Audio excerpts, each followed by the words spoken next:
Welcome to the Long Live Alternative Parties podcast. Today, friends, we have another exciting guest on our podcast, like we tend to. His name is Mike Hall, and he's running for office, and he's going to tell us more about specific office and his party and all that good stuff.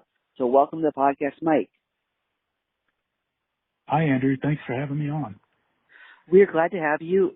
Please tell us which party you represent and which office you're running for. Sure. I'm of the Libertarian Party of Oklahoma, and I'm running for Commissioner of Labor. Great. I look forward to discussing that in detail. So please tell us about yourself. Please give us a brief biographical sketch. Okay, great. First of all, I have an amazing wife. I have 3 living grown children who are married and entering their careers. My wife and I enjoy taking care of our adopted French bulldogs. We have 2 of our own and currently fostering a 3rd. I've lived in Oklahoma for most of my life, more than 50 years total. Since college, my career has been as a project engineer and project manager for a construction materials company. And so I do not have a political background. No political experience at all. New to the game. My professional background has been about, how to make an operation lean and efficient, which involves kind of evaluating the system, and then observing any inefficiencies, and then designing and determining how to streamline the processes, and basically just solving problems in a practical manner like that. Okay. So that could be used for government, because a lot of people would say that government has a lot of inefficiencies, right? Yeah, I totally agree, and that's one of the reasons I'm running, I guess, is I've watched for decades, not just focusing on the government, but looking at communities suffering and our personal freedoms kind of eroding because of the government that continues to grow larger, and primarily to serve elite interests or those of special interest groups. Heavy taxation and bloated state regulations tend to hit independent local businesses more so than massive corporations, and they also affect, of course, the working people who are just trying to survive. Sure, makes sense. So please tell us more about the position you're running for, what its roles and responsibilities are as you see it. Okay, sure. The Commissioner of Labor in Oklahoma is a constitutional position created by the state constitution, and my understanding is to manage the Department of Labor and whatever the Department of Labor's responsibilities are. And so I think of the Department of Labor here as the state's kind of chief referee for workplace and public safety infrastructure. Okay. The legislature passes the rules, and then the labor commissioner is kind of tasked with enforcing them, at least as they apply to the Department of Labor. And then, so after I've been kind of looking into this position more, it looks like there are about 3 major areas that the Department of Labor here in our state focuses on. One is like wage and workplace rights.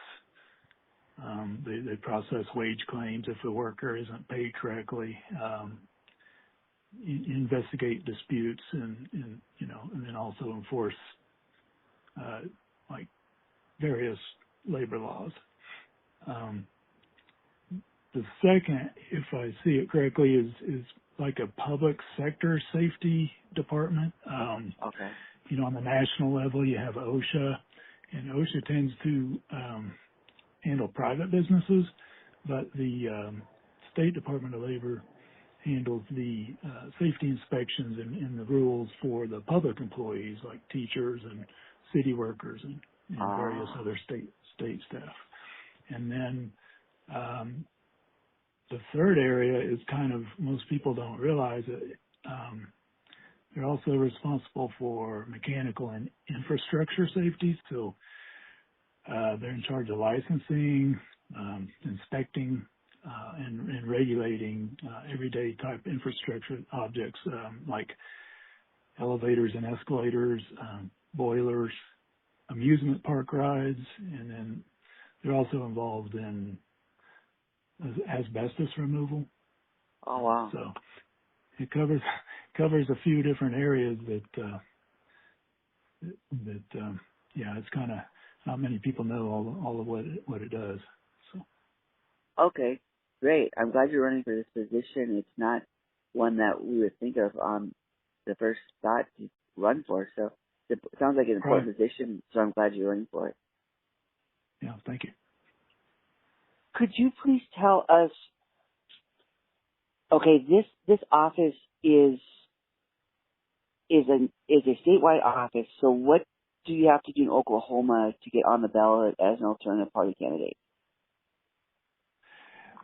Yeah, I'm like I said, I'm new to politics, so I don't know exactly how it was before, but my understanding is that in Oklahoma, it used to be much harder, and for a third party candidate to get on the ballot. But whatever changes they made a year or two ago have allowed it to be a little easier. I would love to see more parties on the ballot. I mean, that's another reason I'm running, I guess, is what we have tends to be more of a duopoly. And so, but to answer your question, I don't know the details of what is involved. I mean, I had to pay a fee, and I signed up, and then, I had been a Libertarian Party member for 4 years, but I don't think that's the requirement. I think the minimum is something like 1 year in the party of being registered, and then alternatively to the fee, you can get signatures. I know that, but so. Oh, so you have the choice in Oklahoma. You can either pay or you can get signatures. Yeah, that's my understanding is either or, and I went ahead and just paid the fee. So. Okay, sounds good. I'm glad you got on the ballot and you don't have to worry about that now. That's great. So please tell us your strategy for reaching the voters. Since it's a statewide office, your voters are the entire state, so please tell us how you're reaching the voters. How I'm reaching the voters? Yes. It's primarily I haven't done a ton of campaigning yet, but I envision it being primarily a mixture of old school and new school methods. Okay. I'm going to try to put a column in a paper that covers a lot of the more rural areas in the state, and then like things like social media for the rest. But yeah, I haven't really. I don't have like a big campaign team or anything like that, so it's just going to be a matter of trying to get the word out in a grassroots manner. In my case. So. Okay, sounds good. So earlier you told us the various functions of the position you're running for, like you mentioned that it covers workplace disputes and it covers safety for both private and public sectors, employees and employers in Oklahoma. So please tell us how you plan to bring your libertarian vision to this office, shall you be elected. Oh, sure. I mean, I have several ideas, on the various functions of the department, where I would like to see changes made, but I could discuss a few at least if you're interested. Yes. like on the wage earner rights function. Obviously, if a worker is cheated out of their hard-earned wages, it's not just a regulatory violation. It's considered theft, of their time and livelihood. So as commissioner, I would ensure wage claims are processed with strict, transparent efficiency, because workers shouldn't have to navigate months of state bureaucracy just to get paid what they're owed. That's one complaint I've heard, is it just takes so long for them to get paid sometimes when there is a dispute.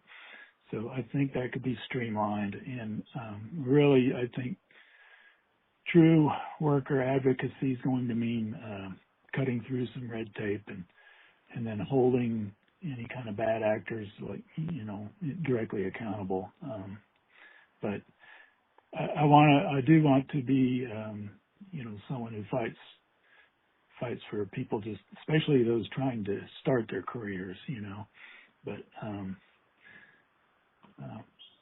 protecting your right to your own terms without the state kind of dictating who you can contract with. In other words, that's one way I look at it from a libertarian slant.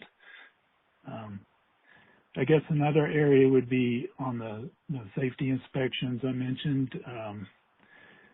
When it comes to oversight of safety issues for things like specific items like elevators, the current system allows state inspectors to just kind of check a box without holding anyone accountable. I don't necessarily think that happens regularly, but I know the conditions are such that it could, so I would like to transition to those types of inspections to routine inspections to private inspectors backed by facilities insurance providers.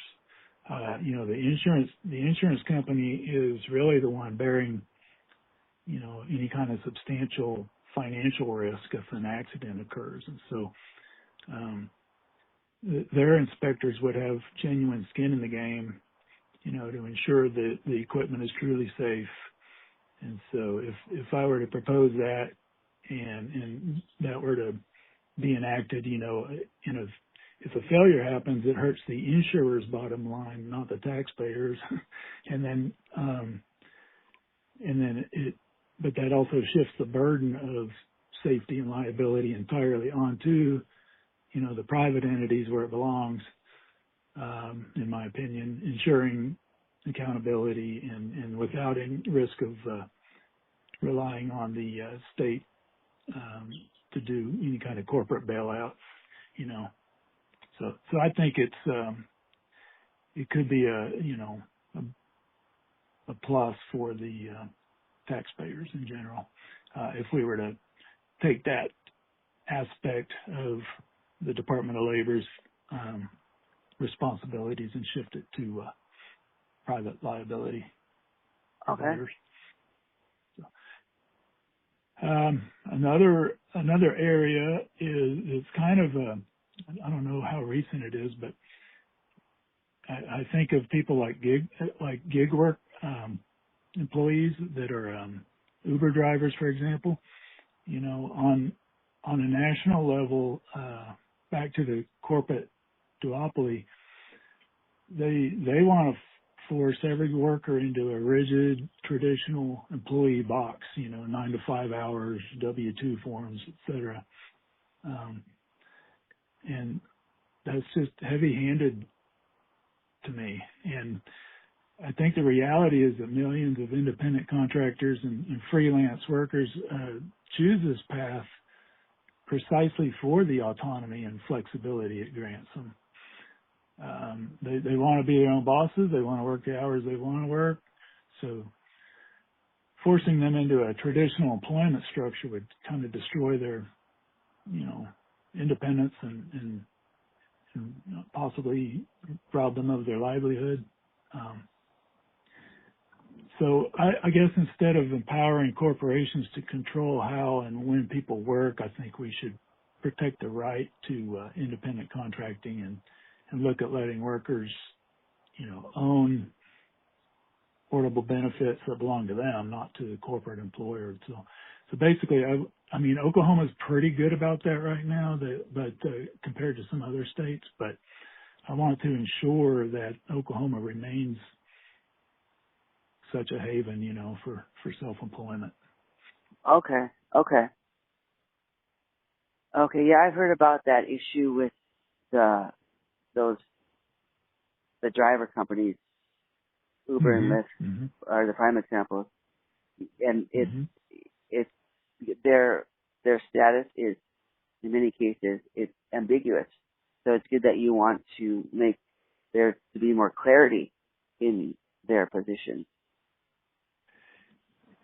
Yeah, thanks. I think it's it's all about personal choices. It just protecting the gig work in general would just kind of allow people to work on their own terms. And anyway, that's an issue to me that's fairly important to protect. Okay, sounds good. So since this position you mentioned before is not the most common position people are running for, especially as it goes on this podcast, a lot of people run for city council or state representative or senator or governor, all types of things like Sure. that.